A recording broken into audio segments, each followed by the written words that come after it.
Welcome to the Den, the Dark Entertainment Network. I'm the Gothic Rose, and you can find me live on TikTok every Wednesday at 7 p.m. Eastern Standard Time. And be sure to catch up on Spotify, YouTube, and Amazon Music.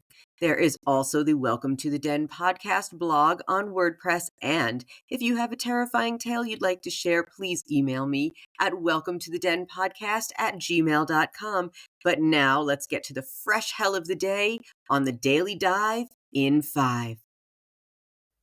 Let's start with the fact that a man will always get a job no matter what his past is. Yes, I'm talking about Matt Gaetz, disgraced Matt Gaetz, who has resigned from Congress, who will not be Attorney General, who the Republicans released that scathing ethics report with his Venmo payments to people that were not 18 or older, girls.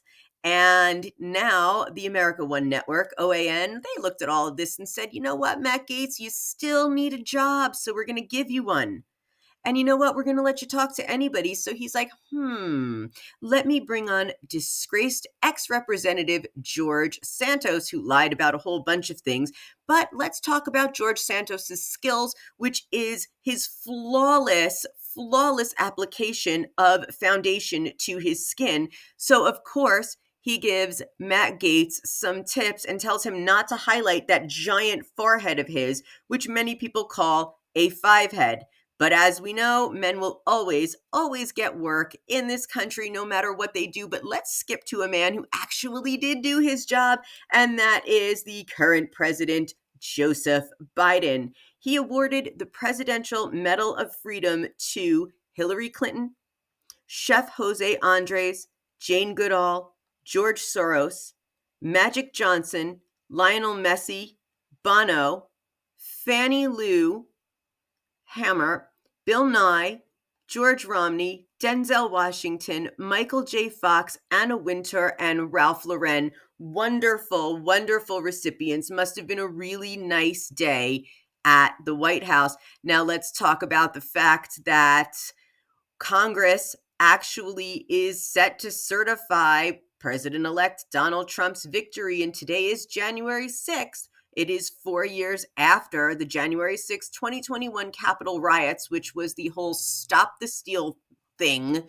And this was an attempt to block the certification of Joe Biden's win, but the certification with the electors actually had happened weeks before in December. So I don't know what that whole January 6th attack was about. People died. People lost everything because of that. People are in turmoil because of that. People are still in prison because of that. Why would you do that just because your candidate didn't win? And now he won, Donald Trump, but he's still mad that the flags will be flown at half-mast during his inauguration due to the death of former President Jimmy Carter. Imagine being so upset that a man died that you don't want to follow the law of the land because it overshadows your second inauguration. So this is from Truth Social.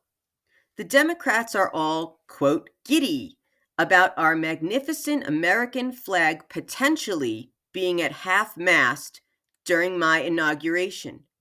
They think it's so great and are so happy about it because in actuality, they don't love our country. They only think about themselves. Look what they've done to our once great America over the past 4 years. It's a total mess. In any event, because of the death of President Jimmy Carter, the flag may, for the first time ever during an inauguration of a future president, be at half-mast. Nobody wants to see this, and no American can be happy about it. Let's see how it plays out. Make America great again. 4 more years of that, folks. How he's got everything in the world, but this thing has overshadowed his big inauguration. Someone died, a former president died. But if it was him that died, but he had the opportunity to still come back from the dead and tweet at us, he'd be yelling that we didn't do his funeral right. And just for a little bit of history, During President Richard Nixon's second inauguration on January 20th, 1973, the flags were at half-mast due to the death of former President Harry S. Truman. And the flags should have been at half-mast after President John F. Kennedy died and Lyndon B. Johnson was sworn in as president on Air Force One.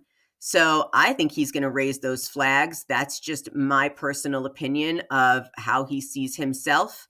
And now there is, of course, the Washington Post cartoonist who resigned after the paper refused to publish a cartoon satirizing its owner, Jeff Bezos, and other billionaires giving money to Trump. And that, to me, sets a dangerous precedent because it's satire, it's a joke, and no one should be taking that seriously. She should not have been the one to resign, but she did. But speaking of resignations, Canadian Prime Minister Justin Trudeau announced his resignation, citing internal battles and growing discontent over his leadership.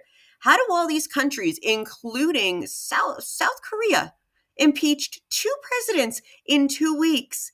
And we have a 34-count felon who will be convicted. As of January 10th, Judge Juan Merchan will be convicting Donald Trump in that hush money case because the whole thing happened before he had any kind of presidential immunity. How is he back in the White House, but all these other countries are stopping this? It's because of capitalism. And that is the fresh hell for January 6th, 2025. I am the Gothic Rose. Thank you for joining me in the den.